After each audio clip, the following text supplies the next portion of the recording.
स्वामी विवेकानंद जन्म 12 ଜାନୁଆରୀ 1863 को कोलकाता रे होइथिला। तांको नाम थिला नरेंद्र नाथ दत्त। तांको पिता विश्वनाथ दत्त जनाशुना वकील थिले ओ तांको माता भुवनेश्वरी देवी धार्मिक महिला थिले।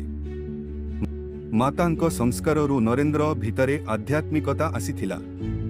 पिता आधुनिक विचार देले। स्वामी विवेकानंद साहसी, जिज्ञासु और तेजस्वी थिले। नरेंद्र पिला बेले बहुत प्रतिभाशाली थिले।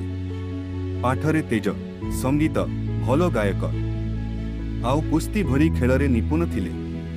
से सबु कथा को गभीर भावरे चिंतन करंती आउ प्रश्न पचारंती। से प्राय समय पचारंती कौन आपण भगवान देखिछ। से केते साधु गुरुंकु पचारिथिले किंतु तांकु संतोषजनक उत्तर रामकृष्ण परमहंस ठू मिलिला। 1881 रे नरेंद्रଙ୍କ साक्षात श्री परमहंस सहित होइथिला।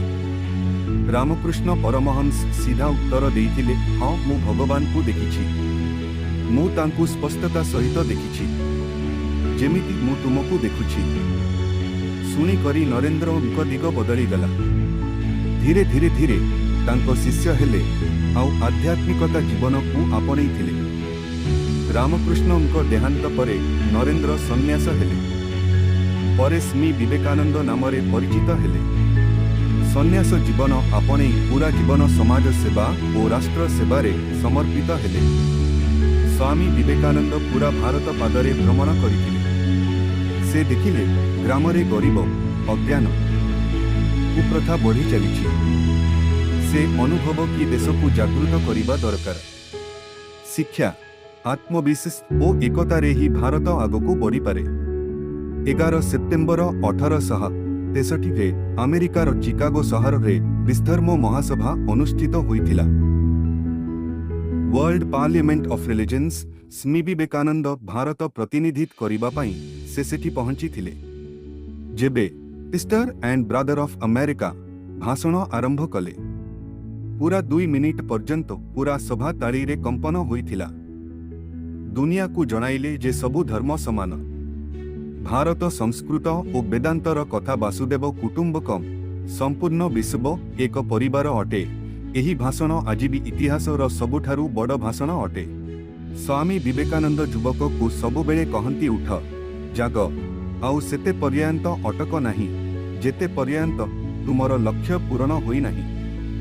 तते भितरु मजबूत हेबाकु हेबो, काहीकि शक्ति ही जीवन अटे, कमजोर मृत्यु अटे। रामकृष्ण मिशन और रामकृष्ण मठ स्थापन करिथिले, जहां आज भी शिक्षा, स्वास्थ्य और सेवारे कार्यरत। से साधारण कपड़ा पिंधंती, माटी रे सुवंती और बहुत कम खांती। दिनर अधिक समय पढ़िबा, ध्यान, लोकंको सेवारे जाए। तांको पाखरे गजब आत्मविश्वास और कहिबार शक्ति थिला, जहां सुनी करी लोकंको मन मुग्ध होई जाउथिला। 4 जुलाई 1902 रे मात्र 39 वर्ष आयुरे स्वामी विवेकानंदଙ୍କ निधन होइथिला।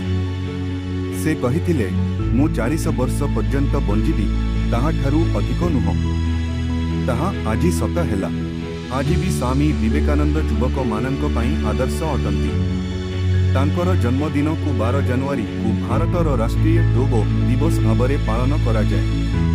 तांको विचार समस्त लोकों को आत्मविश्वास, देशभक्ति और आध्यात्मिक रास्तारे नहीं जाए। वीडियो भलो लगिले लाइक, सब्सक्राइब निश्चित करिवे।